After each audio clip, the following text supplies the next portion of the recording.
जय सच्चिदानंद। जय सच्चिदानंद केशवानंद जी। जय सच्चिदानंद। केशवानंद जी त्रिमंत्र बुलाए जी के त्रिमंत्र बुलाए। हाँ हाँ।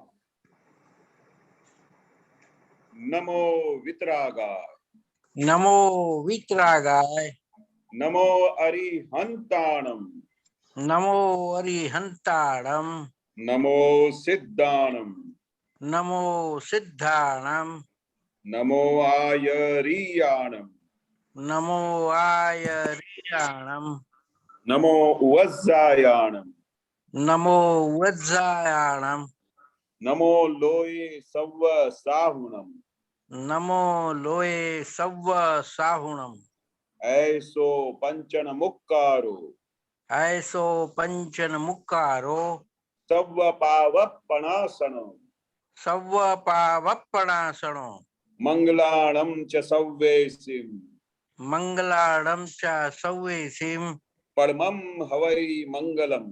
परमं हवै मंगलम। ओम नमो भगवते वासुदेवाय, ओम नमो भगवते वासुदेवाय, ओम नमः शिवाय, ओम नमः शिवाय। जय सच्चिदानंद, जय सच्चिदानंद। जय सच्चिदानंद। जय सच्चिदानंद। जय सच्चिदानंद। सुरेश जी कोई प्रश्न है तो बोलिए, नहीं तो बाद में। पहले उनको कश्यप साहब को, ओके डॉक्टर साहब। फिर मेरा नंबर है जी। सबको जय सच्चिदानंद। जय सच्चिदानंद। जय सच्चिदानंद। दीपक जय जय सच्चिदानंद। सच्चिदानंद। सच्चिदानंद। हाँ जी। पद यह है ज्ञानी पुरुष ना दर्शन थी CD20। CD20। हाँ जी।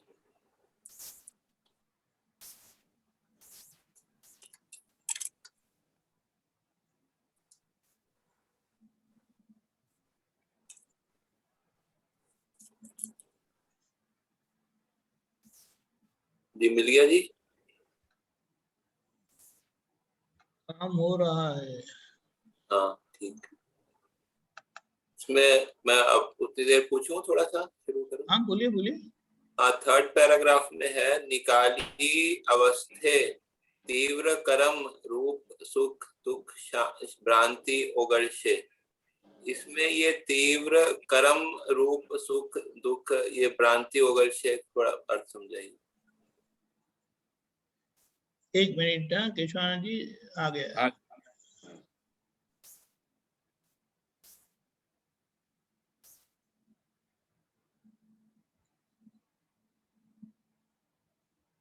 निकालने की अवस्था में तीव्र कर्म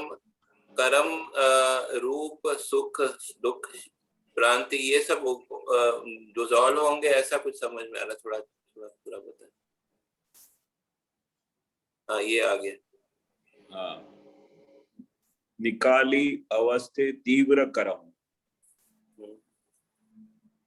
बरोबर है। वो कविराज के अंदर जो वो एक अंदर दादा ने बार बार हमको ये बताया था कि ये जो भी कर्म है, जो जब उसकी अवस्था होती है, वो अवस्था के हिसाब से जब कर्म आगे सामने आता है तो उस समय हमको ये समझ जाना चाहिए कि ये निकाली है। यानी कोई भी कर्म आता है वो परमानेंट रहने वाला नहीं है, वो निकाली कर्म है। और तीव्र कर्म मतलब हाई स्पीड से आने वाले जितने भी कर्म है वो सब निकाली अवस्था है।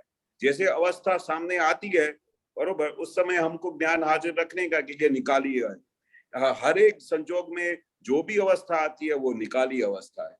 रूप सुख दुख भ्रांति ओगर्ष, मतलब वो हर एक प्रकार से, रूप से सुख से दुख से जो भी भ्रांति है उसको सबको गलन कर डालेगी।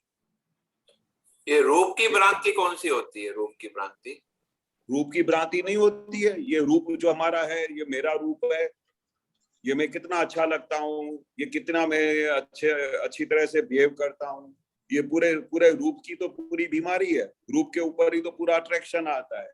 तो ये भी रूप किसका है? मतलब हर एक बात में ये मेरा नहीं है। ये दुख हुआ तो मुझे दुख नहीं हुआ, ये सुख आया तो मेरा सुख नहीं है, ये सब भ्रांति है। वो सब भ्रांति है ना, वो डिसॉल्व हो जाती है। जैसे ही आपने बोला ना कि निकाली अवस्था है, निकाली अवस्था मतलब जो उसका निकाल हो जाने वाला है। अगर आप नहीं भी निकाल करो तो वैसे भी हो जाता है, पर उस समय अपने को ज्ञान हाजिर रख के हर एक अवस्था में हमको उसका संभाव से निकाल करना पड़ता है, तभी ये सब जो है वो भ्रांति सब गलन हो जाएगी, डिसॉल्व हो जाएगी। ठीक है, क्लियर है। आगे थोड़ा इसी पेज के लास्ट पैराग्राफ में जाइए। सहु ने मलजो मोक्ष मिलन जग कल्याणक सुख विदाता सहु मंगलमा प्रथम मंगल प्रत्यक्ष प्रगट ज्ञानी पासे। ये सहु मंगलमा प्रथम मंगल प्रत्यक्ष प्रगट ज्ञानी पासे, ये थोड़ा सा इसमें क्या है, सहु ने मर जो मोक्ष मिलन मतलब हर एक जगत के जितने भी जो दादा की भावना थी, हर एक जगत के जीव मात्र को ये मोक्ष का मिलन हो, ज्ञानी पुरुष का कनेक्शन मिले, जो जग कल्याणक सुख विदाता मतलब विदाता में सबके सामने जगत कल्याण के सुख के बारे में ही दादा ने सोचा, किस तरह से जगत का कल्याण हो। वो पूरे उनकी पूरी ब्रह्मांड में जो है विदाता को प्रार्थना चलती रहती थी कि भाई ये सबको सुख मंगल करके दो। सौ मंगल मा प्रथम मंगल, मेरे हिसाब से जो ज्ञानी पुरुष ने जो ये त्रिमंत्र दिया, त्रिमंत्र वो दिया कि सबसे मंगल में मंगल, यही जो उन्होंने त्रिमंत्र दिया वो ज्ञानी के पास ही था, बाकी इसके जगत में किसी को भी पता नहीं था।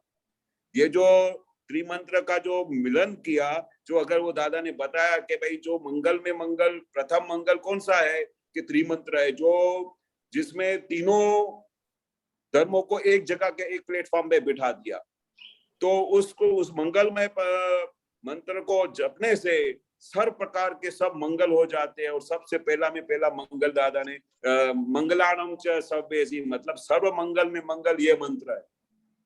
तो उसको सबसे पहला मंगल क्यों बोलते हैं?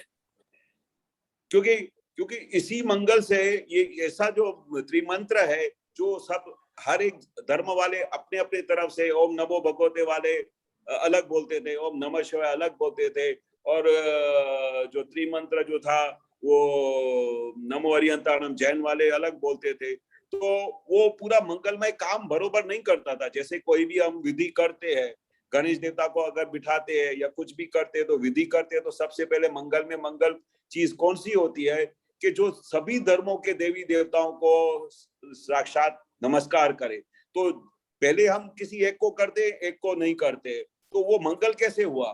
तो जब ही हमने त्रिमंत्र ज्वाइन किया दादा ने, तो दादा के पास ही ये खोज मिली, जो सर्व मंगल में मंगल यही है कि जब सब धर्म के लोग एक होके एक ही प्लेटफॉर्म में होके भगवान को आराधना करेंगे, तो हर एक कार्य में सबसे मंगल में मंगल काम होगा सबका।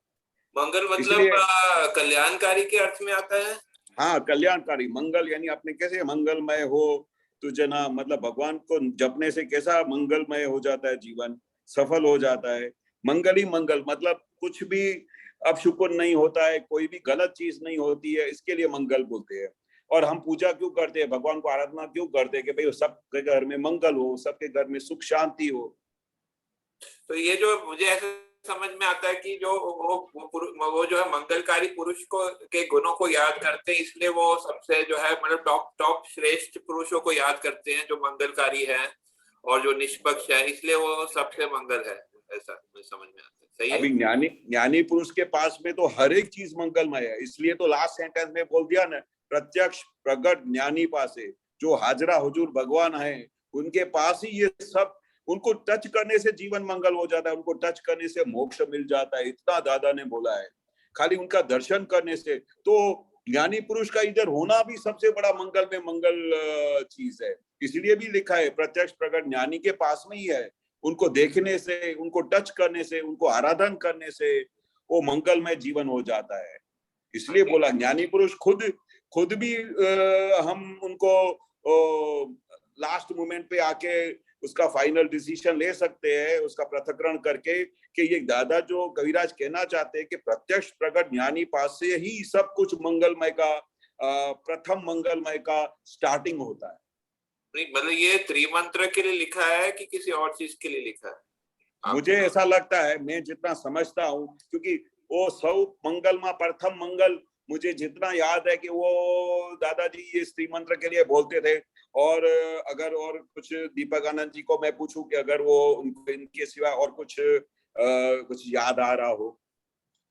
जय सच्चिदानंद, ये जो पद है ज्ञानी पुरुष ना दर्शन थी, ज्ञानी पुरुष के संबंध में, लेकिन ज्ञानी पुरुष जो प्रत्यक्ष है, जब प्रत्यक्ष होते हैं तो वे ही परम मंगल होते हैं।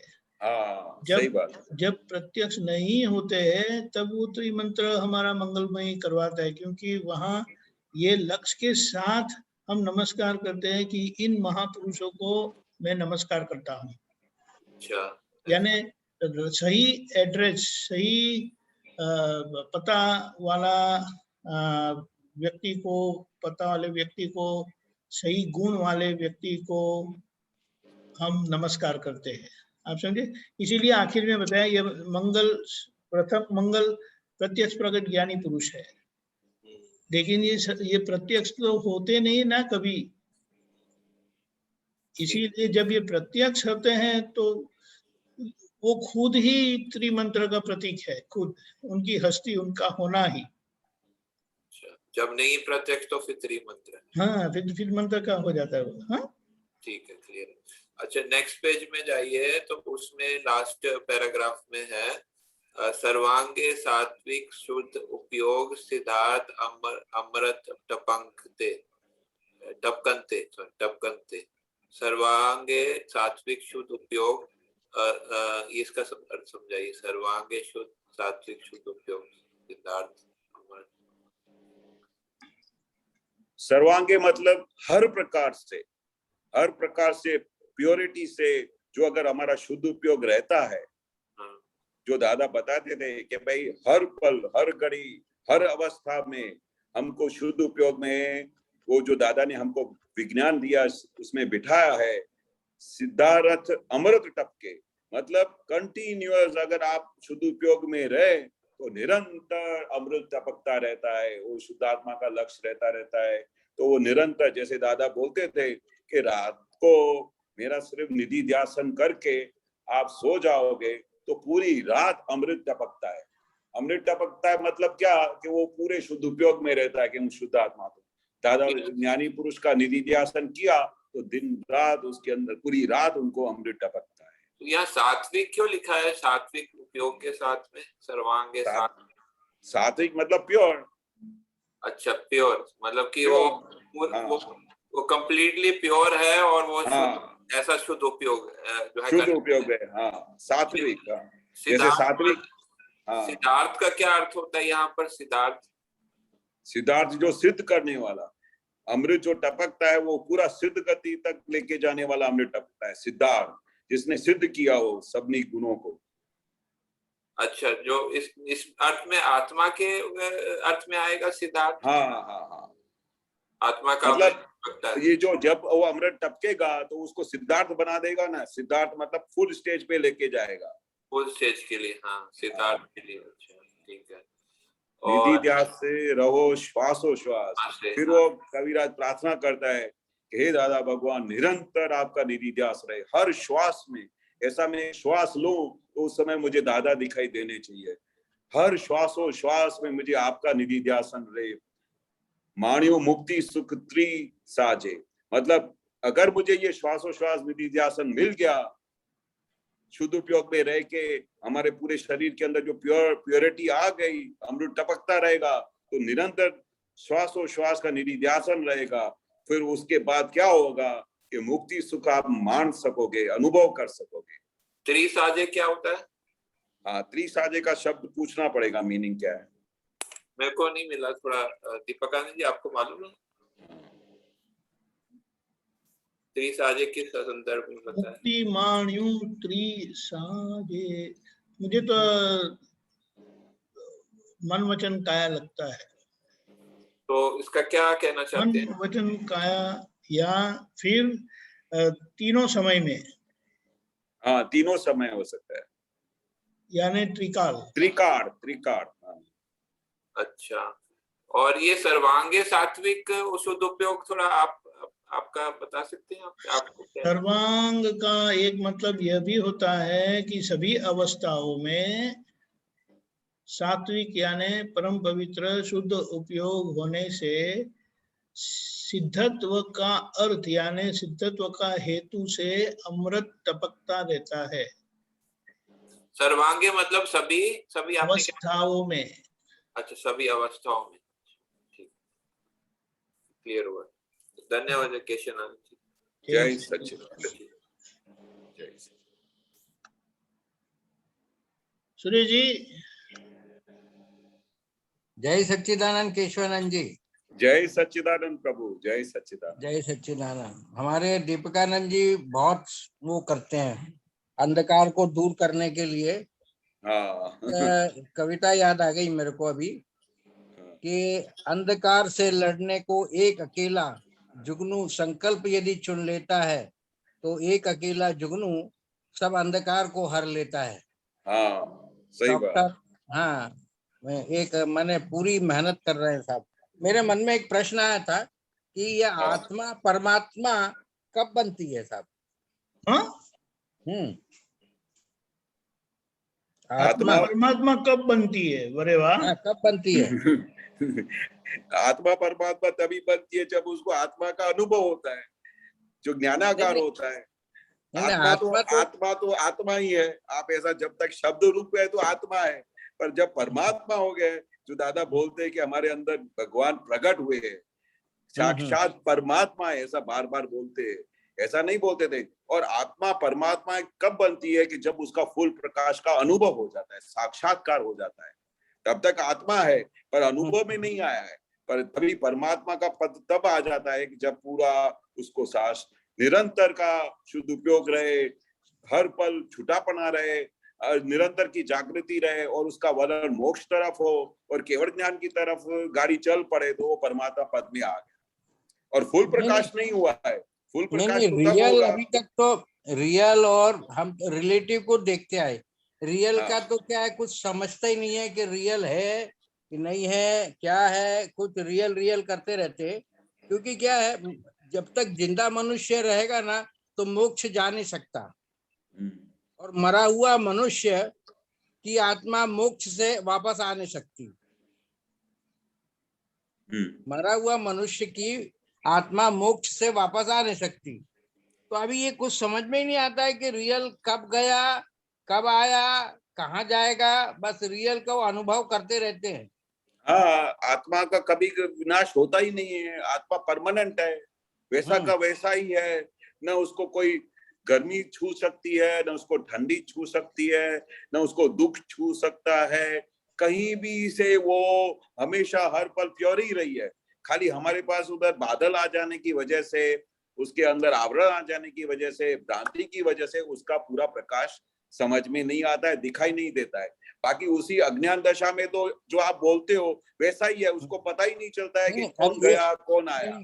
ये बादल और अपन ये बोलते हैं ना भ्रांति, ये शब्द दोनों, ये तो क्या रिलेट वो साइंटिफिक सर्कमस्टेंसेस में आता है ना सब। साइंटिफिक सर्कल में वो तो एविडेंस की बात है ना, पर ये तो भ्रांति। ये बादल आया और ये वो आया, ये आया, कौन सा बादल आया? सर्कमस्टेंसेस है ना आत्मा की। कौन सा बादल आया? हाँ वही तो, वही बरसात वाला। बरसात वो दिखाई नहीं देता, आवरण आवरण जिसको बोलते हैं। माने वो दैट इज सब it coming in the part of the scientific circumstances. नहीं, साइंटिफिक सर्कमस्टेंस एविडेंसेस तो मतलब वो सहयोगी पुरावा है, जिसको भाई जो व्यवस्थित नाम की शक्ति बोलते हैं। आवरण तो अलग बात है ना। वो रिलेटिव पार्ट का है ना सब। हाँ, पर रियल पार्ट में आत्मा को हमेशा अलग ही रहा है। ये तो आवरण की वजह से, भ्रांति की वजह से, अनादि जन्मों से अगर वो भ्रांति उनकी निकली नहीं है, जो दादा वो फ्रैक्चर करके दो टुकड़ा करके अलग कर देते थे, तब उसके बाद तो वो आत्मा का साक्षात्कार हो जाते, फिर तो अनुभव होता है। फिर तो ऐसा लगता ही नहीं है कि मैं इधर गया कि नहीं गया। वो तो पता ही चलता है कि देह चला गया, मैं तो वहां पर परमानेंट सुख हूँ। अभी मेरा अभी सीधा महाविद्य क्षेत्र में जाने का टाइम आएगा और वहां से सीधा मोक्ष चला जाएगा। वो हमारे लिए तो क्लियर है, जगत के लिए भले अंधेरा हो। आपने बहुत दूर की बात कर दी। कि महाविद्य क्षेत्र तो बहुत दूर हो गया, अभी तो इधर जरा सा है ना, कोरोना का इतना डर लगता है कि घर से बाहर निकला नहीं जाता था। नहीं नहीं, वो तो थोड़ा वो तो क्या है, तो अभी अभी बाहर अभी की वो अभी दादा नहीं महाविद्य बोलते। क्षेत्र तो अभी बहुत दूर की बात है। नहीं नहीं, बहुत दादा ने गारंटी दी है कि अगर आप मेरी आज्ञा में रहो तो बाकी तो 15 अवतार भी महाविद्य क्षेत्र का दर्शन नहीं होगा। अगर आप मेरी आज्ञा में नहीं रहते हो तो दादा ने कहा गारंटी दी है कि महाविद्य आपका जब तक एक एक परमाणु चौथे आरे जैसा नहीं बनेगा तब तक तो महाविद्य क्षेत्र आपको खींचेगा भी नहीं, और आप खुद जा भी नहीं सकते हो। नहीं, दादा आपको भेज सकते हैं। किसी ने पूछा दादाजी को, दादा अभी महाविद्य क्षेत्र में हम कैसे जाएंगे? बोला महाविद्य क्षेत्र में ना कोई आपको लेके जाएगा ना मैं लेके जाऊंगा, बरोबर। महाविद्य क्षेत्र में वो उनके आपके जो परमाणु है वो चौथे आरे जैसे हो जाएंगे, वो क्षेत्र आपको ऑटोमेटिक खींच लेगा, आपको जाने की जरूरत नहीं है। ये तो हमको लक्ष्य में दादा ने गारंटी दी है कि जो आप मेरी आज्ञा में रहते हो तो हम गारंटी देते कि 1-2 अवतार में सीधा आप महाविद्य क्षेत्र चले जाओगे। तो उसको हम चौकड़ी कैसे मान सकते हैं? और वो तो जो जिन लोगों को हमने छिले एंड स्टेज में देखा है, जिनकी परिणति देखी है, तो हमको तो लगता ही है कि 100% ये सब जो जितने महात्मा है वो सीधे महाविद्य क्षेत्र के ही लायक है। हम उनके साथ जब बैठते हैं, उनसे बातें करते हैं, उनके अंदर की परिणति के हम जब बातचीत करते हैं और उनका सब परफॉर्मेंस देखते हैं, तो हमको लगता है कि ये जीव सब जो है ना दादा के जिनको जो मिले हैं, उनका जो पुरुषार्थ है ना, वो तो 100% उनको महाविद्य क्षेत्र में लेके जाएगा। बाकी हमको अभी ये ऐसा बोलने की जरूरत ही नहीं है कि भाई अभी हमको पता ही नहीं चलता है कौन जन्म लेता है कौन मरता है। इतना बड़ा विज्ञान खुला किया दादा ने, अभी भी हमको कहां से अभी ये शंका रहेगी? दादा बोलते हैं मैंने ऐसा ज्ञान दिया है कि आप निशंक हो गए हो, अभी नहीं दादा कोई ने भी प्रकार की शंका नहीं है। नहीं दादा ने बहुत शॉर्ट में रियल, रिलेटिव, अवस्था, व्यवस्था, ये जो 5-6 शब्द यूज किए हैं ना साहब, तो इसके अंदर पूरा निचोड़ आ गया है आपके जीवन का। अब वो अवस्था नहीं समझ में आती है ना व्यवस्था समझ में आती है। हाँ, तो ये जो है ना अभी वो अवस्था व्यवस्था में रिलेटिव फंसा रहता है। भले वो फंसा रहे, भले हाँ, वो पूरा जीवन फंसा रहे और फंसा रहेगा भी, पर अपने को उसको देखने का है। वो ज्ञान दिया है ना दादा ने, छुट्टापना का ज्ञान दिया है। भले चाहे आप कितना भी अवस्था में डिसॉल्व हो जाओ तो भी आपको पता चलेगा, ऐसा ज्ञान दिया है दादा ने कि अभी यहाँ डिसॉल्व हो गए। ये शब्दों में फंसा हुआ है, मैंने ये शब्द है ना, अवस्था आ गई लो और उसकी व्यवस्था हो गई, तो वो रिलेटिव पार्ट है ना, उसी में फंसा रहता है सब। क्योंकि रियल वो समझ नहीं पाता है कि रियल क्या है, कि रियल मैंने रियल तो अभी किसी ने, मैंने अच्छे डॉक्टर और साइंटिस्ट नहीं समझ पाए रियल क्या चीज है। पर वो सबकी बात थोड़ी है, वो हाँ, सबके लिए थोड़ी बात है। जब आप जैसे किसी ने प्रश्न किया दादा को, तो भाई ये दादा ये आपका ये ज्ञान ऐसा सब लोग कैसे समझेंगे? तो दादा ने बोला कि अबजोपति इस जगत में कितने होते हैं? अरे अबजोपति भी नहीं समझ पाए साहब रियल को। अबजोपति भी नहीं समझ पाए रियल को। मैं तो ये कहता हूँ, मतलब मेरा कहने का मतलब, दादाजी का कहने का मतलब क्या था कि आप जो बोलते हो ना कि नहीं समझ पाए हैं लोग, उनकी बात छोड़ दो। दादा बार बार क्या बोलते हैं, सबकी संभालो मैं अपनी फोड़ता हूँ। आप अपनी फोड़ो कि मुझे दादा भगवान का ज्ञान मिला, मुझे दादा भगवान की समझ मिली, मुझे दादा भगवान की 5 आज्ञा मिली। वो क्रियाकारी है कि नहीं है? वो आपके अंदर उसका चेंजेस हो रहा है कि नहीं हो रहा है? आपकी परिणति बदल रही है कि नहीं बदल रही है? आपके मन वचन कहा से आप किसी को दुख दे रहे हो कि नहीं दे रहे हो? या दादाजी का जो बेसमेंट है वो आपके हाथ में पकड़ में आया है कि नहीं आया है? वो इंपॉर्टेंट है। आपको ये लगता है ना कि सुबह को उठते ही मैं शुद्धात्मा हूं, वो लक्ष्य हाजिर होता है कि नहीं होता है? वो सबसे इंपॉर्टेंट है। बाकी जगत को छोड़ो। दादाजी बार बार बोलते कि जगत को लोगों को नहीं समझ में आता है। वो जब आएगा, जब उसका उदय कर्म होगा, जब उसका पुण्य जागेगा, तब ऑटोमेटिक उसको समझ में आएगा जगत को। आप बिलीव नहीं करोगे कि अभी कितने सारे लोगों को मैं मिलता हूं ना, तो सब ज्ञान की बातें करते हैं। पहले तो सब धंधे की बातें करते थे, दुनिया भर की बातें करते। तो अभी उनका उदय कर्म आया है, उन्होंने मार खाया। दादा बोलते थे कि कितने लोग हैं ना इशारे से नहीं समझेंगे। हम दादा भगवान 1000 बार बोलते कि ज्ञानी पुरुष खुद परमात्मा होके खुद आए हैं, तो भी लोग फिर पूछते हैं भगवान कैसे आ सकते हैं? तो उस समय हमको पता चलता था कि अभी उसका उदय कर्म नहीं आया है, अभी उसका पुण्य नहीं जागा है। पर जिस समय उनका पुण्य जागेगा ना, तो वो ऐसे प्रगति करेंगे कि जिसकी कोई हद नहीं। तो अभी लोगों का पुण्य कर्म जागा है, उन्होंने मार खाया, इशारे में बात नहीं समझे, तो अभी मार खा के सब लोग अलर्ट हो गए। अभी सब भगवान के सिवाय, मोक्ष के सिवाय, ऐसी बातें के सिवाय कुछ करते नहीं। उनको भी रियलाइज हो गया कि इंसान तो कभी भी मर सकता है, अचानक ही चला जा सकता है। जो दादा बोलते थे कि हमको हमेशा तैयार रहना चाहिए कि मेरा आज लास्ट डे है इस जगत में, मैं मरा हुआ ही हूँ। अभी ऐसे लोगों को रियलाइज होना शुरू हुआ। तो लोगों को जब जाना होगा, जब उनका उदय कर्म होगा, वो अपनी गाड़ी पकड़ के चले जाएंगे। हम अपनी गाड़ी सेफ साइड करें कि मुझे अभी क्या चाहिए, मुझे अभी प्रगति कैसे करनी है, मुझे पुरुषार्थ कैसे करना है, मुझे दादा के साथ कैसे निरंतर ज्वाइन करके रहने का है, वो उधर हमको ध्यान रखना चाहिए। उधर कहीं हमारी तकलीफ होती हो, कहीं त्रुटि होती हो, कुछ बात नहीं समझ में आती हो, तो दादा का साइंस बहुत बड़ा है। हर एक संयोग में, हर एक बात में, हर एक व्यवहार में कैसे सॉल्यूशन करना, वो दादा ने दिया हुआ। नहीं, ये पुण्य ही अपने हाथ में है क्या साहब? पुण्य तो आप अपने अपने हाथ में इस जन्म की है, पर गए जन्म की कुछ नहीं है। गए जन्म में हमने जो कुछ किया है, इस जन्म में हमारा खाली डिस्चार्ज हो रहा है, अभी हमको देखने का है। दादा नहीं बोलते पुण्य भी अपने हाथ में नहीं है साहब करना, इस जन्म में है। पुरुषार्थ जब ज्ञानी पुरुष का संकेत मिल जाने के बाद पूरा हमारे पास है कि अभी हम क्या करते हैं इस जन्म में, तो आते जन्म की हमारी पुण्य बन जाएगी।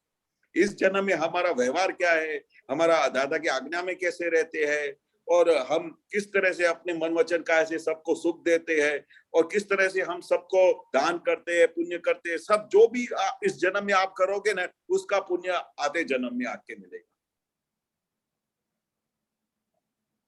नहीं, पुण्य ही अपने हाथ में भी नहीं है, ऐसा कुछ मुझे कभी कभी लगता है। तो ये स्टेटमेंट सही है कि गलत है साहब? नहीं, मुझे तो नहीं लगता। दादा की साइंस के हिसाब से पुण्य हमारे हाथ में है। वो दादाजी नहीं बोलते थे कि अपना बाथू तैयार करी नाखो। बाथू मतलब क्या, कि अभी दूसरे जन्म में अपने को कैसा करने का है, दूसरे जन्म में अपने को क्या है। वो दादा एग्जाम्पल भी देते थे कि जैन धर्म में, जैन में लोग इतना पैसा दान करते हैं कि उनको कभी भी पैसे की कमी नहीं होती है, क्योंकि वो पुण्य इतना कमा लेते हैं कि आते जन्म में भी उनके वो गाड़ी चलती रहती है। तो अगर अपने हाथ में नहीं होता तो इतना कोई दान पुण्य करता क्यों? तो ये शब्द कहा है ना, एक अवस्था मात्र कुदरती रचना छे, અને વ્યવસ્થા मेरी ख्याल से साइंटिफिक सर्कमस्टेंसेस છે, જેનો કોઈ બાપોએ રચના નથી અને તે વ્યવસ્થિત છે। तो वो बात सही। अवस्था मतलब हमारे सामने जो भी कोई संजोग आया, कोई अवस्था आई, तो वो कुदरती रचना है। कोई भी संजोग सामने आ गया, कोई अवस्था आ गई, आपके सामने कोई अभी गाड़ी का एक्सीडेंट हो गया, ये अवस्था आ गई, तो उसमें कहीं आपकी इच्छा थी क्या? नहीं, ये अवस्था कुदरती रचना है। वो कौन सा हिस्सा पूरा करती है वो आपको समझ में भी नहीं आएगा। उसमें अंदर दादा बोलते हाथ डालने जैसा भी नहीं है, पर इतना समझ जाओ कि अवस्था मात्र कुदरती रचना है, वो आपने नहीं बनाई है। અને તે વ્યવસ્થિત છે, उसका कोई रचनार, कोई बाप भी नहीं है। मतलब कितना पूरा ब्रह्मांड सर्च किया होगा, कितनी बातें, कितनी डिटेल में दादा ने सर्च किया होगा कि उसका कोई रचनार, कोई बाप भी नहीं है इस धरती पे। ये तो फकत व्यवस्थित शक्ति के हाथ में है, और व्यवस्थित शक्ति हर एक चीज को व्यवस्थित ही रख रही है, सबका हिसाब कर रही है और सबका न्याय कर रही है। नहीं, थोड़ा मुझे क्या है कि ये रियल और रिलेटिव में ना समझ नहीं पाई कि अभी तक रियल हम समझ नहीं पाए ढंग से कि रियल क्या है, कब तक चलेगा, रियल रिलेटिव के साथ कब तक जुड़ा रहेगा। अरे रियल और रिलेटिव दोनों कोई साथ बता में नहीं सकता आजकल। वो फिर बाद में साइंटिफिक बोल करके चुपचाप हो जाता है सब। नहीं, रियल और रिलेटिव तब तक साथ में रहेगा जब तक वो मोक्ष में नहीं जाएगा। जब उसका ये रिलेटिव खलास होगा तो वो सीधा मोक्ष में जाएगा। तो अभी हम उस प्रोसेस में है, बाकी उसका खलास होने का है। जो कोई बता नहीं सकता ना सर। हाँ, कोई बता नहीं पाता है कि भाई रिलेटिव रियल के साथ में है इतने टाइम तक। नहीं, वो तो दादा ने इतना क्लियर बताया, और क्या बताए।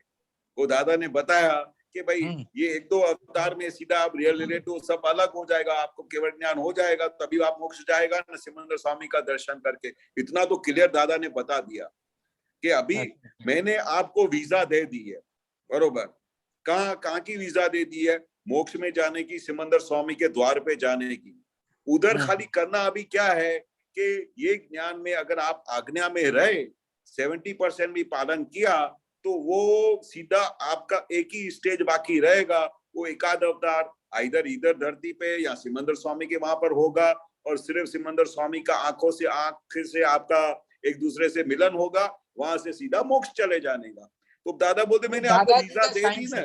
नहीं, ये दादाजी का साइंस है साहब, मोक्ष जाने का।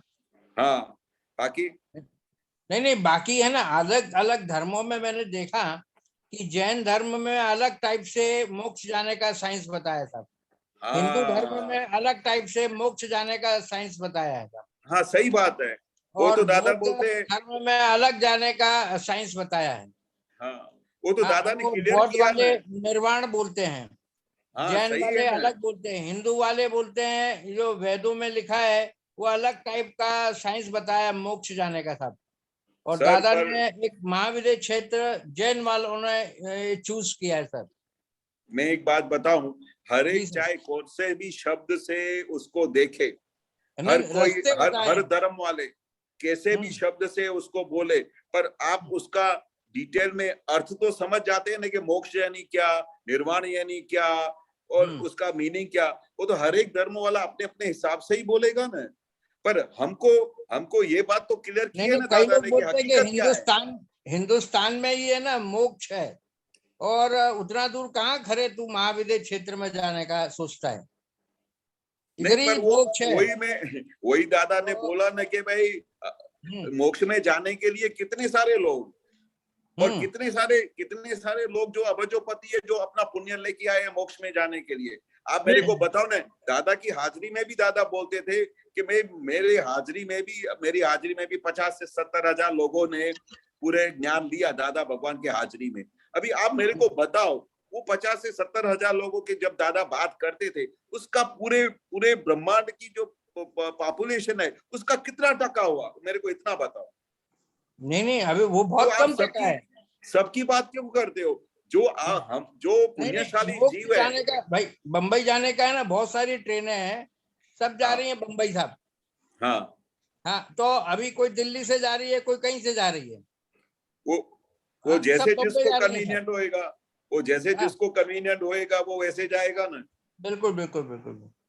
हमको तो क्या देखने का है कि एक बार मेरे को बहुत बड़ा ये चीज मिला दादाजी से बात करते समय कि सब लोगों ने मजदूरी कर के थक गए, और जो दूसरे मार्ग है जो आप बोलते हो कि वो भी मार्ग है मोक्ष में जाने के, वो तो स्टेप बाय स्टेप वाले मार्ग है, स्टेप बाय स्टेप क्रमिक में ये करो, ये छोड़ो, वो भी तो मोक्ष जाने के मार्ग है ना। वो भी तो उन्होंने रास्ता ढूंढ निकाला है कि मोक्ष ऐसे जाने का है, क्रमिक मार्ग जिसको बोलते हैं।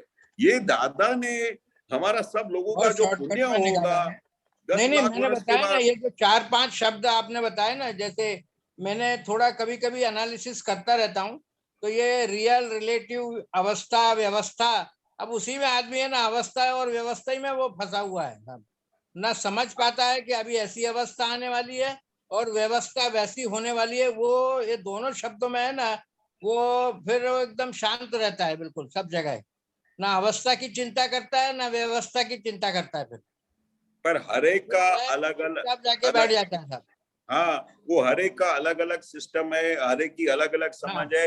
दादाजी के पास इतने सारे महात्मा आते थे, हर एक को सेम बात अलग अलग नमूने से इजी पड़ती थी, अलग अलग नमूने से वो एडजस्ट करते थे, अलग अलग नमूने से वो दादा के वस्तु को पकड़ते थे, क्योंकि जितना उसका डेवलपमेंट होगा, जितनी उसकी समझ होगी, वो उसके हिसाब से चलेगा। आता है ना, ये साइंटिफिक सर्कमस्टेंसेस। अब वो क्या हो जाता है, साइंटिफिक जब हम बोलते हैं तो उसको है ना, you have to clarify how it is scientific. तो फिर वो कर्मों में आ जाता है कि पाछला कर्मों में आऊ करियो तो ना, वैसे पूर्व जन्मों में इस तरह के कर्म किए थे तो इसको भोगना पड़ा। वो तो सही बात है, पर वो क्या है कि वो अज्ञान दशा की स्टेज में कैंसर की बीमारी आई, वो अज्ञान दशा वाले लोग में ऐसा बोल सकते हैं, पर दादाजी के साइंस में तो ऐसा नहीं है ना। वो तो अगले जन्म में जो चार्ज किया होगा, जो जैसे आपने टेंडर भरा होगा, वो सब आपको सामने मिलता है। अभी दादाजी की साइंस और बाहर के लोगों की साइंस में बहुत फर्क है। आप उस समझ को ये दादा बोलते हैं ना कि ये आश्चर्यकारी ज्ञान प्रकट हुआ है, आप इसको इतना मजाक मत समझो। ये लोग तो कुछ भी बोलेंगे, लोग तो दादा बोलेंगे संसार तो आउच छे, ऐसा ही चलता रहेगा। उसमें हम उसमें से अलग कुछ जगह पे निकले हैं, जिसको बोलते हैं दोहरी मार्ग, मतलब अलग मार्ग दादा ने ढूंढ निकाला है मोक्ष में लेके जाने के लिए। बाकी तो दादा खुद भी बोलते थे कि हम तो उसी मार्ग से आए हुए हैं, बहुत मेहनत करके आए हुए हैं, क्रम से आए हैं, कितने सारे क्रम पूरे करके आए। एक भाई कह रहे थे कि तुम सिर्फ हमारा नाम, भगवान लोग किताबों में भी लिखा है, शास्त्रों में भी लिखा है, क्योंकि ड्यू टू हिंदू हैं हम लोग, तो उसमें लिखा है कि हरे कृष्णा हरे रामा बोलते रहोगे इस्कॉन वाले तो तुम मोक्ष में चले जाओगे, हरे कृष्णा हरे रामा भजते रहोगे तो भी सिर्फ भगवान का नाम के उच्चारण से भी मोक्ष मिल सकता है। मैं बोला भैया तुम लोग कैसे जाओगे, ये पूरे ढोलक पूरे दिन बजाते रहते हो और ये चिल्लाते रहते हो रोड पर। तो उन्होंने बोला कि नहीं खरे भाई, तुमको मालूम नहीं है, this is also one way to go to moksha. मैं बोला अच्छा, तो he is giving to start for the lecture देने लगा, ऐसा है ना वैसा है ना, ये है ना वो है। मैं बोला भैया चल जान दे, अब जो भी कुछ है तेरा। वो दादा ने सही बोला। जी। दादा ने सही बोला कि आखा दिन आप आत्मा आत्मा आत्मा करते रहोगे, ये वो शुष्क ज्ञान है, इससे कुछ रिजल्ट नहीं आने वाली है, कुछ नहीं।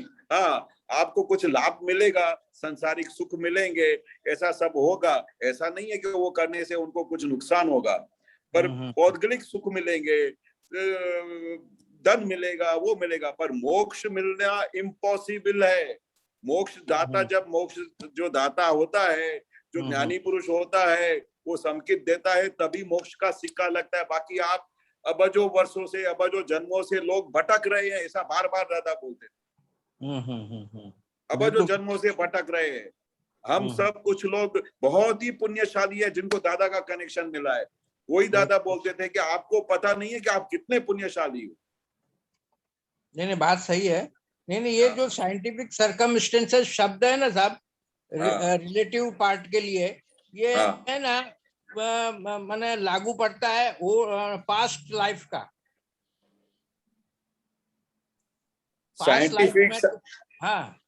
साइंटिफिक सर्कमस्टेंशियल एविडेंसेस जो आते हैं, वो वैज्ञानिक सहयोगी पुरावा देते हैं कि भाई ये चीज कैसे बनी, पास्ट लाइफ ऐसा था। हाँ, तो उसके कारण ये इसका माने प्रॉब्लम आया, इसकी अवस्था बिगड़ी। हाँ, पर वो भी व्यवस्थित है। नहीं व्यवस्थित तो वो माने साइंटिफिक की वजह से हुआ। साइंटिफिक सर्कमस्टेंशियल एविडेंसेस जो इकट्ठे हुए, उसके हिसाब से कोई भी कार्य बनता है। ऐसा नहीं बनता है आपका कोई पॉकेट मारने को आया या कोई सा भी ऐसा संजोग आ गया तो उसके पीछे कितने साइंटिफिक सर्कमस्टेंशियल एविडेंसेस है जिसकी वजह से ये हैपनिंग हुई, और जब ये हो गई उसके बाद ये एक्सीडेंट हुआ, उसके पीछे कितने साइंटिफिक सर्कमस्टेंशियल एविडेंसेस है जिसकी वजह से एक्सीडेंट हुआ। वो दादा ने क्लियर किया है कि ऐसे संयोगी पुरावा में है, बाकी कोई सामने वाला आपको आके मारता नहीं है, कोई एक्सीडेंट नहीं करता है, कोई दुख नहीं देता है, कोई आपका पॉकेट चोरी करके नहीं जाता है। ये साइंटिफिक सर्कमस्टेंशियल एविडेंसेस है जिसका कोई रचना इस धरती पे है नहीं, कोई बाप भी नहीं है, और वो व्यवस्थित है। ये बहुत बड़ा वाक्य दादा ने दिया जिसकी वजह से कई सारे लोगों को समाधान मिल गया, नहीं तो दिन रात वो दूसरे लोगों को दोषित मानते थे। ये शब्द जो दादा ने दिया है बहुत बड़ी चीज है। भाग्य मान लेते या किस्मत बोल देते फिर कि किस्मत का कारण उठे हो, किस्मत के कारण इसका ऐसा हुआ। नहीं, वो जब कभी बोलते हैं जब आमने सामने कोई दिखाई नहीं देता है। बाकी अगर कोई सामने खड़ा हो तो वो बोलेगा तूने ही मेरे को नुकसान पहुंचाया है, तुमने ही मेरे को दुख दिया है, तुमने ही मेरे साथ किया है। वहां पर ये काम लगता है कि अरे यार ये उसने दुख नहीं दिया है, ये हमारे कितने संयोगों पुरावा से ये हैपनिंग हुई है और ये व्यवस्थित शक्ति का पूरा रिजल्ट आया है।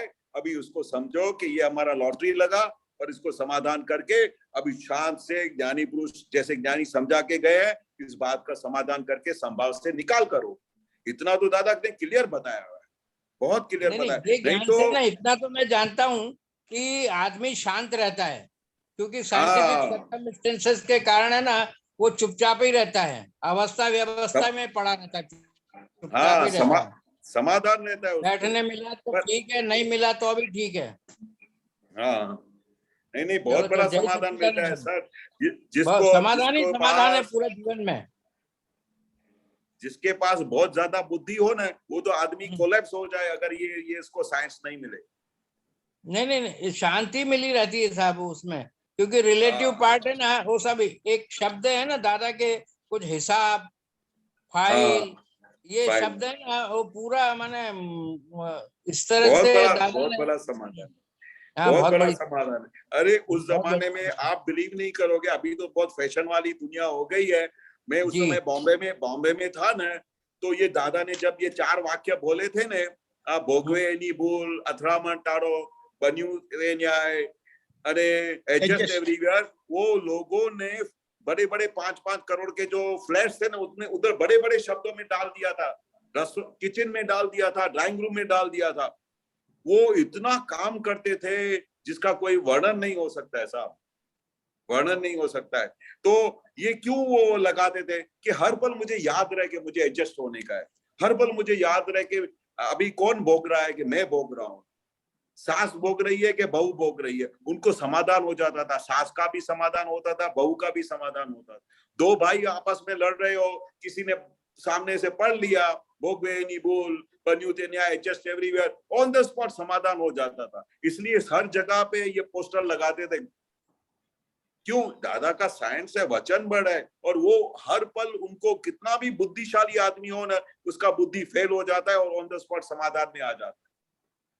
ये दादा ने कमाल का एक एक वाक्य वचन बड़ का दिया है, नहीं तो लोगों को, बुद्धिशाली लोगों तो 1 मिनट के लिए भी चैन से बैठ नहीं सके।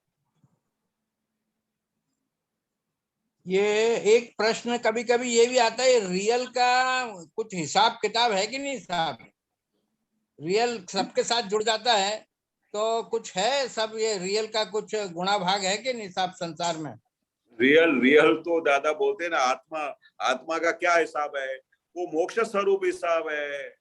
नहीं, अभी क्या है कि ज्ञाता ये ज्ञान दृष्टा है कि परमानंदी स्वभाव है, उसका और कोई स्वभाव है ही नहीं। वो लोग अनंत यदि गुण मोक्ष का चलेगा धाम इस है। ज्ञान से, तो फिर बचेगा कौन सा? बचेगा ये रिलेटिव को चला देंगे, और रहेगा क्या? आत्मा रहेगा, अनंत गुण वाला, नहीं, आत्मा अनंत तो ज्ञान चली वाला। जाएगी मोक्ष में सर, हाँ आत्मा तो मोक्ष में चली जाएगी हाँ, इस तो वो ज्ञान के सिद्ध हो जाएगी ना, सिद्ध हो जाएगी ना, उसका वो ओरिजिनल स्वभाव में चला जाएगा ना, ओरिजिनल स्वभाव में जाएगा ना। आत्मा का जो तो उसको ओरिजिनल अगर स्वभाव है, ओरिजिनल स्वभाव है, वो अपने स्वभाव में जाएगा ना। बिल्कुल बिल्कुल। वो कब चलो, तक जय ये सच्चिदानंद, जय वो सच्चिदानंद। पुद्गल में आके नहीं बताते कि दादा पुद्गल में आके फंस गया है आत्मा। अभी वो क्या चाहता है कि मैं छूटूं इससे कैसे करके छूटूं, तभी वो छूटेगा, तभी वो मोक्ष में जाने के लिए तरस रहा है ना अभी। नहीं, तरस तो रहा नहीं, कई तो ऐसा है कि बस वो अब ज्ञान में रहता है, रिलेटिव में पार्ट को देखता रहता है, और उसका जब तक हिसाब होगा वो रहेगा, और अवस्था व्यवस्था में फंसा हुआ है बस। हाँ, ये वो पुद्गल का देखता हिसाब रहता है, वो पुद्गल हाँ, का हिसाब है। आत्मा तो अपने पुद्गल का जगह पे हिसाब। ऐसा परमानेंट बैठा हुआ है। ये बस पुद्गल का बस बस। हिसाब खाली हो रहा है, जो भी हिसाब कर रहा है ना, जो भी हिसाब है वो पुद्गल का है, वो खाली हो रहा है। क्योंकि ये जो शब्द बोलता है ना कि हूँ विज्ञान स्वरूप छू, हाँ, तो ये विज्ञान स्वरूप में ना एक बहुत बड़ा ये सेंटेंस है, मैं विज्ञान स्वरूप हूँ। अब वो विज्ञान स्वरूप के अंदर क्या है, सब कुछ आ गया, सब कुछ आ गया, सब कुछ आ गया। पर अभी क्या है, दादा बोलते थे कि जब वो केवल ज्ञान की दशा में होगी ना, उस समय आपको पूछना भी नहीं पड़ेगा, सब आपको दिखाई देगा कि कैसे विज्ञान स्वरूप है, कैसे मोक्ष स्वरूप है, क्या उसका स्वभाव है। वो जो दादा शब्दों में वर्णन करते थे ना, कितनी बार बोलते थे कि आप वर्णन था नहीं, वो वर्णन नहीं हो सकता, ये अनुभव करने की बात है। तो वो अनुभव करने का जब टाइम आएगा ना, तब आपको पूछना भी नहीं पड़ेगा कि आत्मा का स्वरूप क्या है, क्योंकि आप खुद उस स्वरूप में आ चुके होंगे। बिल्कुल बिल्कुल। जय सच्चिदानंद, जय सच्चिदानंद, जय सच्चिदानंद सुरेश जी, जया बहन,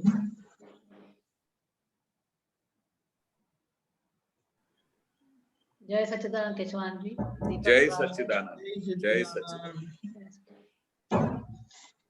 गुण यह परमानेंट है और धर्म टेम्पररी है।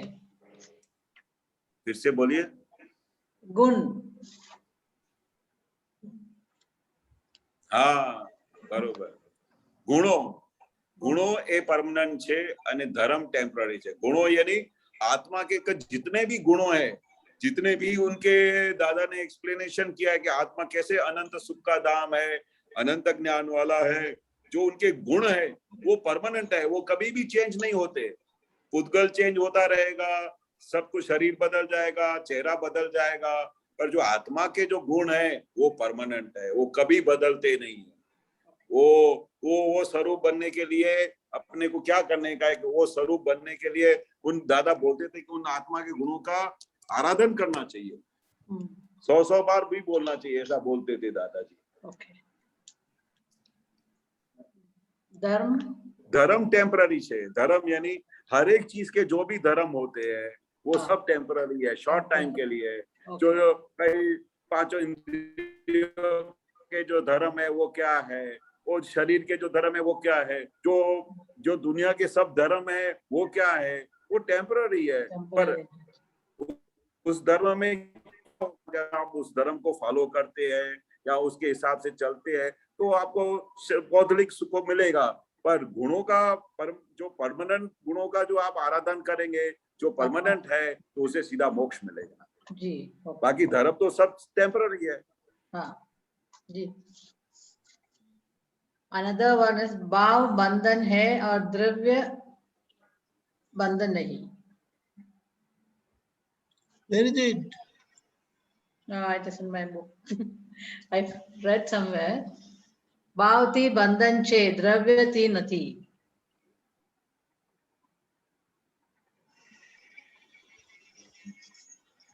भाव थी बंधन छे। हाँ हाँ, अभी जो भी भाव किया आपने कि भाई मुझे मेरे बेटे को इस तरह से शादी करवानी है, या मुझे इस जगह पे जाने का है, या मुझे मोक्ष में जाने का है, वो क्या आपने क्या बोला, भाव क्या है? बंधन। बंधन है, उससे बंधन मिलता है। द्रव्य जो हमने को मोक्ष में लेके जाने का है, वो उसका फाइनल सेंटेंस क्या है? द्रव्य थी नहीं। द्रव्य थी नहीं, जो अपने को दिखाई देता है, शरीर से जो दिखाई देता है वो उससे बंधन नहीं है। ओके। जो भी दिखाई देता है आंखों से, जो द्रव्य है, जो उससे कोई बंधन नहीं है। ओके जी। जय सच्चिदानंद। केशव जय दीपक भाई, जय सच्चिदानंद। जय सच्चिदानंद। ओके।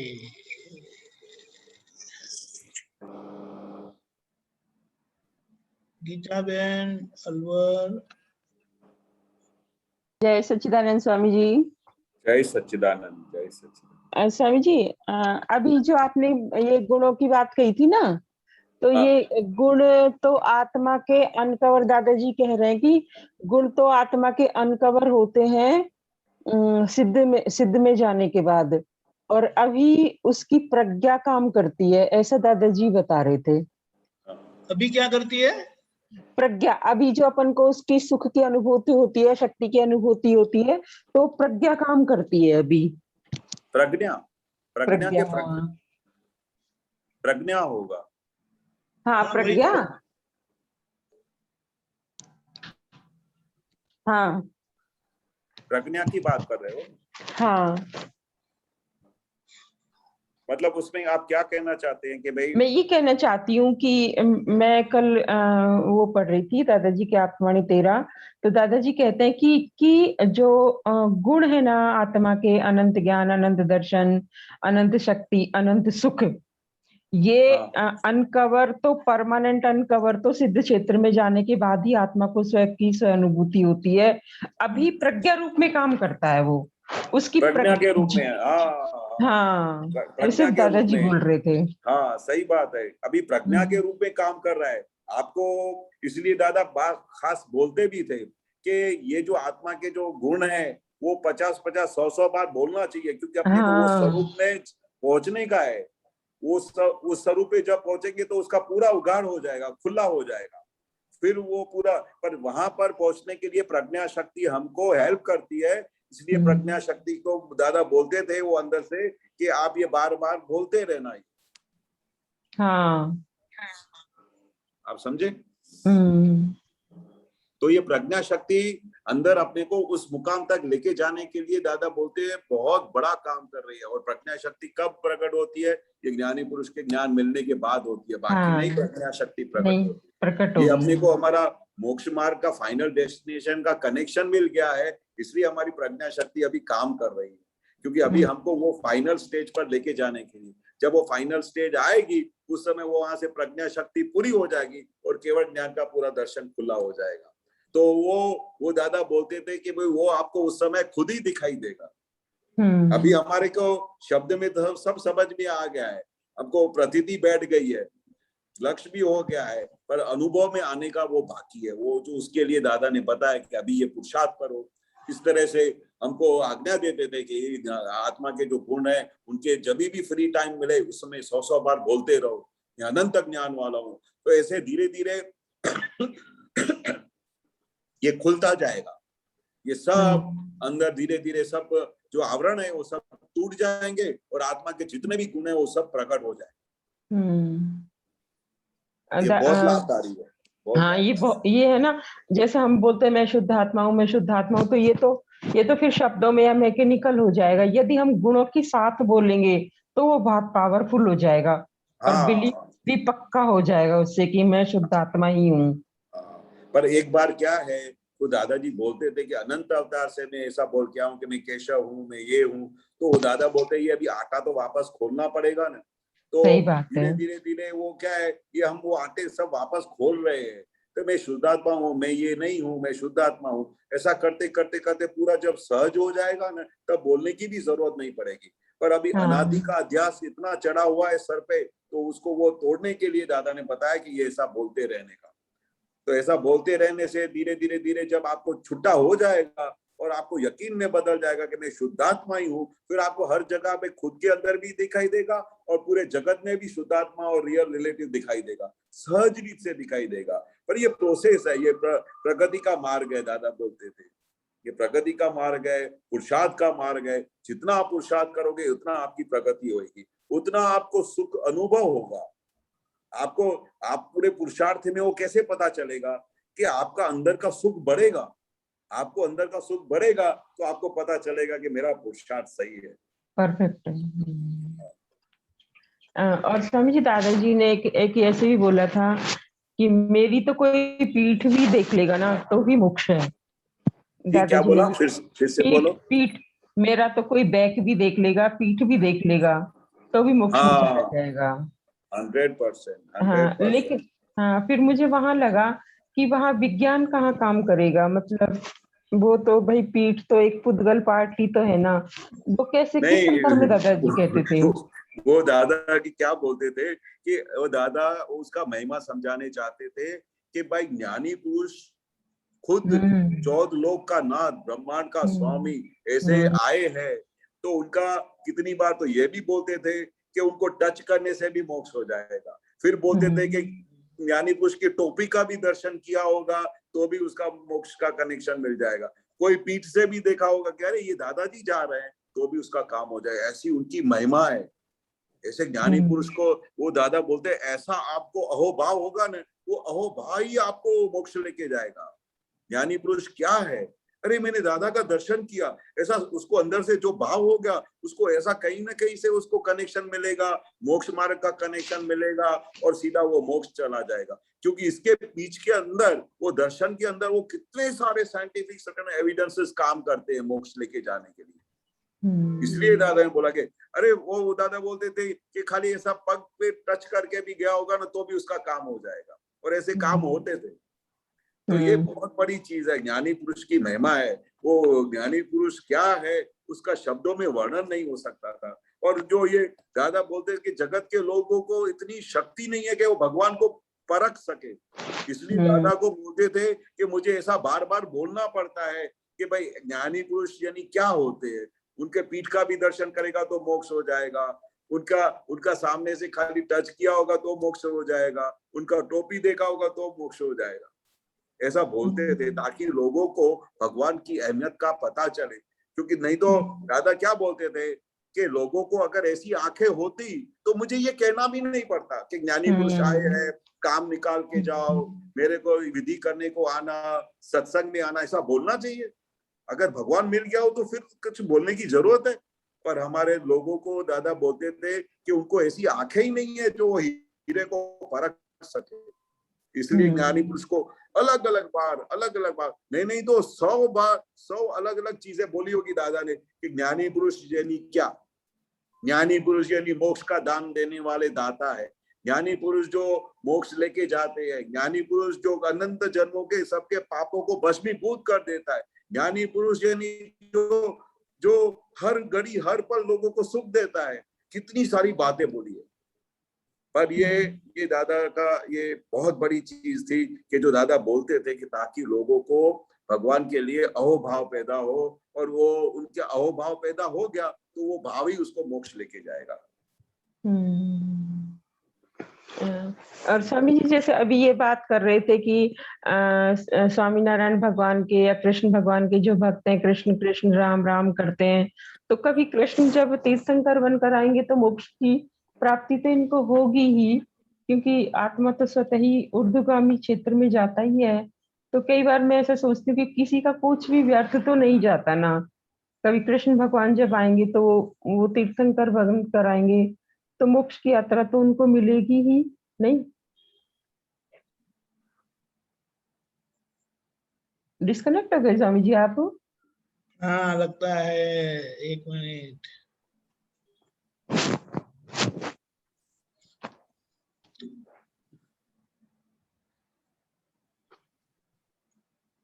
एक मिनट।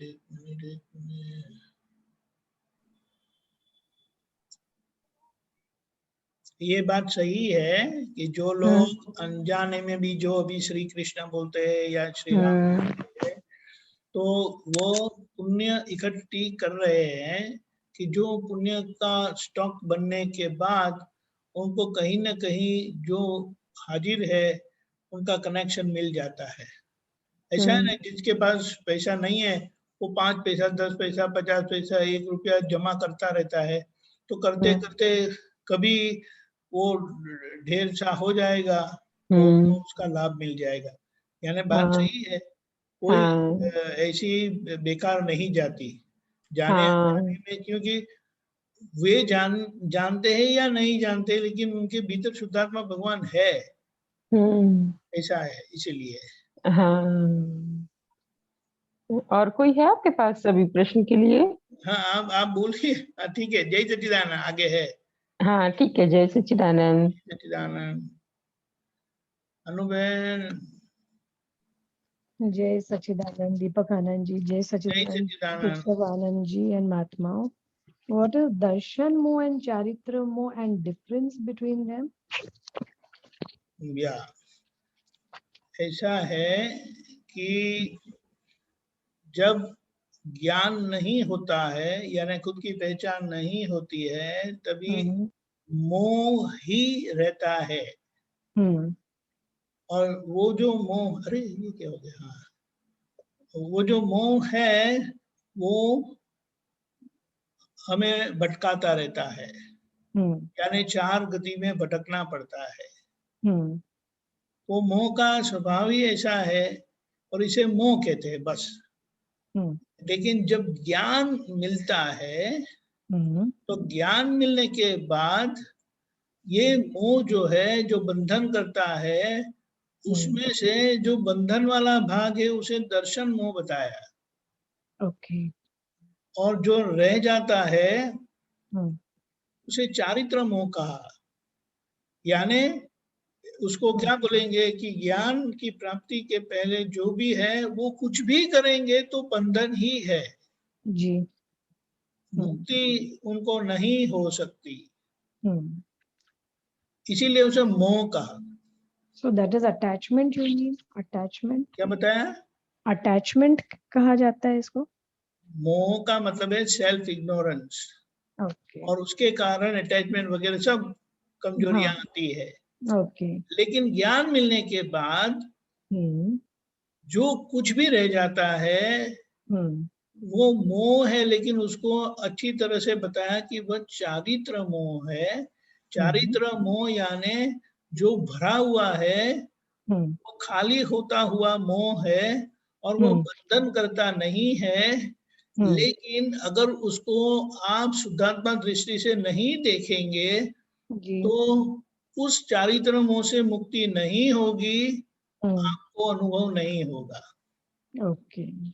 इसीलिए ये जो चारित्र मोह है वो देखने से जाता है। ओके। देखने से यानी शुद्धात्मा दृष्टि से देखने से जाता है जी। और जिनको ज्ञान होता है वो दर्शन मोह उनका चले जाता है। ये बंधन करे ऐसी कोई परिस्थिति रहती नहीं है, नो वे, वो परिस्थिति नहीं रहती है। इसीलिए कहा कि ज्ञानी, ज्ञान मिला उनको ज्ञानी बोलते, ज्ञानी को कर्म बंद होते नहीं है। लेकिन अगर ऐसा बोलेंगे तो लोग वन साइडेड हो जाते हैं। वन साइडेड ना हो इसीलिए जागृत रखने के लिए सब बताया गया है। सो अगर मोह को भी अगर हम दृष्टा भाव से, ज्ञाता दृष्टा भाव से देखें, मोह मत बोलो, चारित्र मोह। ओके, चारित्र, ओके, उसको क्योंकि भी अगर हम शादी होने के बाद कुंवारे हैं ऐसा बोल नहीं सकते। ओके, समझा। आपको बोलना ही पड़ता है कि शादीशुदा हूं कर। जी, तो उसको भी अगर हम देखते जाएं, देखते जाएं, देखते जाएं, देखते जाएं, नहीं उसको देखना ही है। Okay, got it, got it. I mean ऐसा तो सब कुछ देखना ही है, everything is to be seen only, but not seen by way we say, but as revealed by Dada Bhagwan. Internally observation, yeah, right, barabar, yeah. Right. Thank you so much. जय सच्चिदानंद। जय सच्चिदानंद। Okay, अभी किसको pick करने का है?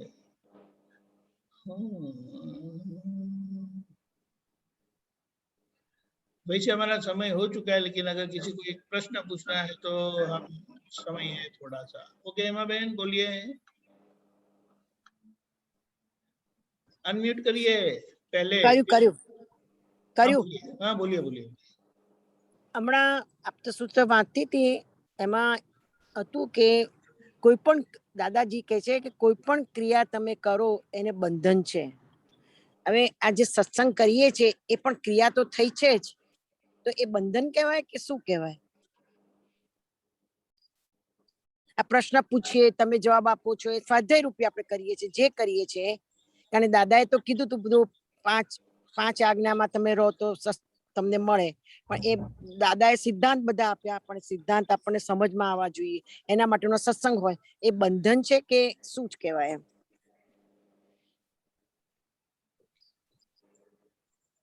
Hello Keshavananda जी बोलिए। हाँ हाँ हाँ, क्योंकि बालो पहले लाइट पहले बंद થઈ ગઈ थी। अच्छा, तो क्रिया दादा कहता था ना कि क्रिया बंधन शा માટે નથી? हिंदी में बताइएगा प्लीज। हाँ हाँ हाँ, क्रिया मतलब बंधन कैसे नहीं है, क्योंकि दादा ने बताया ना कि ये जो भी है वो उसको अभी ज्ञान मिलने के बाद वो मोक्ष के लेके जाने के लिए बंधन है। वो उसका मोक्ष लेके जाएगा, इसके लिए 5 आज्ञा का आप पालन करेंगे तो उसका फल स्वरूप वो अपने को मोक्ष मिलता है।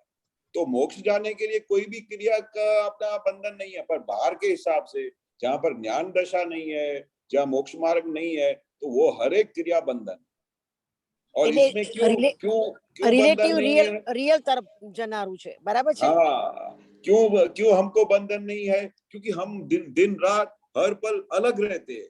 हमको पता चलता है कि ये काम हेमा बहन कर रही है, ये क्रिया मेरे हाथ में है नहीं, साइंटिफिक एविडेंस के हिसाब से होता है, और ये जो क्रिया है उसका जो भी संयोग हुआ है उसका वियोग हो जाने वाला है। ऐसा हर पल हर घड़ी उसको अलग का एहसास चलता रहता है, इसलिए बंधन नहीं है। ये दादा का जो सिद्धांत पढ़ते हैं, कोई भी दादा का सिद्धांत पढ़ते हैं, वो आपतसूत्र में पढ़ते हैं, तो हर दफा पढ़ के स्वयं नया नया रूप अंदर से आता है, नया नया प्रश्न उभा होता है, खड़े रहता है। तो यही बंधन होता है कि ये मन में क्या होता है वही चलता नहीं, है। ये मोक्ष के लिए तो कोई भी बंधन नहीं है। अच्छा। हमारे जो महात्मा है वो दादा बोलते हैं कि अभी आपको कुछ भी बंधन नहीं है। आपको जब से आपका साक्षात्कार हो गया, आप हेमा बहन से अलग हो गए, उसके बाद कुछ भी बंधन नहीं है, कुछ भी चार्ज नहीं है। अगर तो आप ये सब इस समझने के लिए हम पूछते हैं, पर फिर भी अंदर से जो प्रज्ञा शक्ति है हमको बुलाती है कि तुम ये सत्संग सुनो और स्वाध्याय करो, बराबर, पर अंदर जो चीत है हमारा वो एग्जैक्टनेस में नहीं आता है, इधर जाता है कभी इधर जाता है। अभी मैं सत्संग सुनने बैठी तो मेरी फ्रेंड आई, बोले चलो चलने का आने का है, अभी वेदर अच्छी है, तो मैंने हाँ, तो मैंने ना मना कर दिया, तो मैंने फोन ट्रांसफर किया और फोन में लगा दिया और चल के सुना। तो वही सत्संग है कि एक जगह बैठ के ही सुने का सत्संग है, कैसा होता है? नहीं, ये दादा बोलते हैं कि हमारा 24 घंटा सत्संग है। हम बाथरूम में भी जाते हैं तो भी हम दादा का नाम ले सकते हैं, हर एक जगह पे हम दादा के साथ रह सकते हैं। हम हर एक जगह पे हर घड़ी, जब से साक्षात्कार हो गया है उस समय, उसके बाद तो हर पल जीना का मजा आने शुरू हुआ है। बाकी तो हम मजा तो बहुत आता है। अभी आपकी फ्रेंड आई, आपने उधर देखा तो आपका पूरा ज्ञान हाजिर होता है कि चलो ये मेरी फाइल आई है, इसके अंदर शुद्ध आत्मा है, हेमा बहन चलो इसका संभाव्य निकाल करो। ये जो भी अंदर चलता है वो आपकी ज्ञान की इतनी बड़ी प्रक्रिया चल रही है, वो छुटापने की जागृति चल रही है। तो ये पूरा कुछ भी बंधन नहीं है। मोक्ष के लिए हमको कुछ भी बंधन नहीं है। अगर कहीं भी एकाकार हो जाता है तो फिर भी ज्ञान हाजिर होता है कि अरे हेमा बहन इतनी बार आप एकाकार हो गए, तो वो भी क्या हुआ, वो भी आपका ज्ञान उधर जागृत है। मतलब हर पल हम हर घड़ी मोक्ष के मार्ग के तरफ आगे बढ़ रहे हैं। जो जिस गाड़ी में हम बैठे हैं वो गाड़ी मोक्ष की तरफ जा रही है। किशोरानंद, ये सब हम करते हैं अभी, करते नहीं है पर ऑटोमेटिक अंदर से आ जाता है इतने सालों के बाद। वो आशय में बोलता है, आशय होता है, हमारा अंदर का आशय होता है 100%। हमारे अंदर में जो दादा बोलते हैं ना कि हमारे अंदर में जो भाव है, अभी पहले हमारा भाव संसार की तरफ था, अभी हमारा भाव कहाँ चला गया, मोक्ष की तरफ चला गया। ज्ञानी पुरुष के कहे मुताबिक जीवन जीने की तरफ चला गया, हमारा पुरुषार्थ की तरफ चला गया। तो हमारा जो भाव अंदर से सब चेंज हो गया है, क्योंकि ये मोक्षगामी जीव जो है ना, वो उनका पूरा हर पल जो हर घड़ी जो प्रोसेस चल रहा है ना, वो ऐसा प्रोसेस चल रहा है जैसे वो चौथे आरे के लिए जा सके।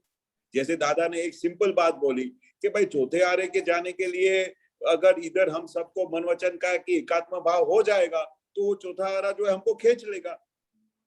क्योंकि तो वो पूरा दिन हमारे को तो सत्संग अंदर से चलता है, क्योंकि अभी कीर्तन भक्ति आएगी और आरती आएगी, बाद में 9 बजे हमारा न्यू जर्सी का सत्संग चलता है, वो 11 बजे खत्म हो जाता है, बाद में वो 11:30 सत्संग आता है, वो भी सारा दिन सुन के सब बोलते हैं कभी कि तुमको कंटाला नहीं आता, मेरे को नहीं आता, कभी बोलते मेरे को ये सत्संग नहीं सुनने का, फिर भी चालू हो जाता है। एक कैसे हो जाता है अंदर से वो मालूम नहीं पड़ता। वही आशय बोलते हैं और भाव बोलते हैं। हाँ, अभी आपका भाव क्या है? अभी आपका भाव है कि आप अपनी सहेली के साथ घूमने फिरने मॉल में जाओ, उधर जाके काम करो, ऐसा भी आपको भाव होता है कि अपना टाइम अभी चलो खेलने में जाए, मॉल में तो नहीं जाने का भाव, चलो कुछ लेने का भाव नहीं जाए। आजकल में आपकी एज की पूरे हिंदुस्तान में कितनी सारे लोगों में किटी पार्टी पे जाते हैं, उनको उधर ही सुख मिलता है। पर आपको ऐसा सुख मिलता है कि मैं किटी पार्टी में जाके उधर सहेलियों के साथ बातें करूं और उधर टाइम पास करूं? आप एक पल के लिए ये ज्ञान मिलने के बाद ऐसा कोई भी एटमॉस्फेयर आएगा ना, तो आप बोलोगे इधर से उठो, इधर से उठो। कोई भी संसार की बात करेगा तो आप बोलोगे अभी ये छोड़ो ना, इसमें क्या मोक्ष मिलेगा? तो क्या है, अभी हमारा पूरा अंतस्करण क्या है, मोक्ष जैसा, मोक्ष की तरफ जाने का पूरा वलन शुरू हो गया है। तो आपको ये बराबर है। अभी आपको बाहर की किसी चीज में आपको अभी अट्रैक्शन नहीं लगेगा, आपको लगेगा वेस्ट ऑफ टाइम है। हाँ, जिस समय आप तन्मयाकार हो जाएंगे तो आपको खेद होगा कि अरे मैं तो इतने टाइम से अपने भूल ही गई कि मैं शुद्ध आत्मा हूँ, मैं तो कहाँ चली गई। तो ये अंदर का जो आशय है ना, अभी हमारा वो आशय क्या हो गया, बदल गया है। पहले संसार की तरफ था उसका चलन, अभी मोक्ष की तरफ चलन है। अभी उसको पता चल गया कि संसार में थोड़े टाइम में हर जगह पे थोड़ी देर के लिए सुख मिलेगा और थोड़ी देर में वहां से ही दुख शुरू हो जाएगा। इसलिए पूरा जीवन का जो सरमैया निकाले, उसका जो एवरेज निकाले, तो ऐसा ही पता चलता है कि संसार में कहीं भी सुख नहीं है, मोक्ष के सिवा कहीं भी सुख नहीं है। तो अंदर से सब चेंज हो गया है। इसलिए आपको बाहर अभी आजू बाजू कहीं सुख दिखाई नहीं देगा। उधर आपको फाइल लगेगा कि निकाल हो जाए तो चलो फ्री हो जाए, तो फिर मैं अपने अंदर अभी की अभी आत्मा में चली जाऊं। हमारे यहाँ पिकनिक रखी है। हाँ, तो हमारे एडल्ट कम्युनिटी में हम रहते हैं, तो बोलते हैं सब पिकनिक में जाओ। हाँ, तो हमको अंदर से नहीं मन होता। तो मैंने हाँ, मैंने मेरे हस्बैंड को बोला कि अपने नहीं जाने का, कहाँ वहां जाके लोपट चुपट करने का, हाँ, लोपट चुपट कोई भी बात करने का, इधर की हाँ, बात करने, खाली खाली भी बात करने की आती है। वो हाँ, बात हमसे अंदर से वो निकलती नहीं है। पहले निकलती थी, हाँ, पहले हम जोक्स करते थे, ऐसा ऐसा कुछ निकलता। मैंने बोला एक कोटा खत्म हो गया होगा, हाँ, खाली हो गया, माल इसलिए खाली मैंने हो गया। मना कर दिया। हाँ, वो लड़की मेरे को सामने मिली, मैंने तुमको आने का चाहिए, मुझे सब मजा आता है, ऐसा होता है। तो बराबर है, मजा आता है, बराबर है, पर मेरे को अंदर से होता है लोपट चुपट नहीं करने का है। तो मेरे को ये पूरा जीवन है वो ज्ञान में ही बिताने का, वही मेरा निश्चय है। और दादा ने भी निश्चय डाला है, वो मेरा निश्चय ने दादा नहीं डाला है, मेरा नहीं मानती मैं, दादा नहीं डाला है। तो इसका उपयोग कर लो, उपयोग कर लो, ऐसा होता है। तो वो हमेशा वो याद नहीं रहता कि मैं शुद्धात्मा हूँ, वो ऑटोमेटिक आ जाता है। हाँ, सही बात है। तो ये बहुत अच्छी परिणति है। और ना छूट के आना पड़े, कोई जबरदस्ती बोले नहीं तुमको आना ही पड़ेगा, तो उस समय अपने को वो मशीनरी सेट करके जाने का कि हेमा बहन फाइल का संभावे निकाल करके आओ ने। और एक बात ख्याल रखना, उधर सब जितने भी लोग बैठे उसके अंदर शुद्धात्मा देखना, और उपयोग में रहना। जितनी देर भी बातें चलती हो तो खाली उस समय उसका बाइफर्केशन करते जाना कि ये इसमें मेरा नहीं है, इसमें आत्मा नहीं है, इसमें ये नहीं है। तो उस समय उल्टा आपका जागृति और बढ़ता है। अगर आप इस संजोग को समझो, आपने अपने इंटरेस्ट से नहीं आए हो, पर कोई संजोग धक्का मार के आपको लेके आए, तो समझने का कि चलो मेरा अभी परीक्षा का टाइम आ गया। हाँ, बराबर। हाँ, मेरा आपको पता चलेगा कि अभी विशेष उपयोग रखने का। हाँ, क्योंकि इसी टाइम पे उपयोग रखना बहुत मुश्किल होता है जब ऐसा एटमॉस्फेयर हो। तो उस समय आपका परीक्षा होगा, आपका और प्रोग्रेस होने का चांस मिलेगा, आपको पुरुषार्थ करने का चांस मिलेगा कि इस समय आप कितनी देर उपयोग में थे, कितनी देर आपने अपना टाइम सफर किया। बाकी दादा नहीं बोलते थे कि ये ज्ञान मिलने के बाद तो 1 मिनट के लिए भी हमको ऐसा चीज मिले तो उस समय खेद होना चाहिए कि आज अपना टाइम वेस्ट हो गया, अपना ये हो गया। इसी टाइम पे जाके तो मैं थोड़ा आत्मा में रही और थोड़ा मैंने पुरुषार्थ किया और थोड़ा सामायिक किया और प्रतिक्रमण किया और कितना काम करने का होता है, कितना काम करने का होता है, दादाजी बोलते थे। तो अपने को उस समय ज्ञान हाजिर रखने का संजोग आ गया, जबरदस्ती का संजोग आ गया।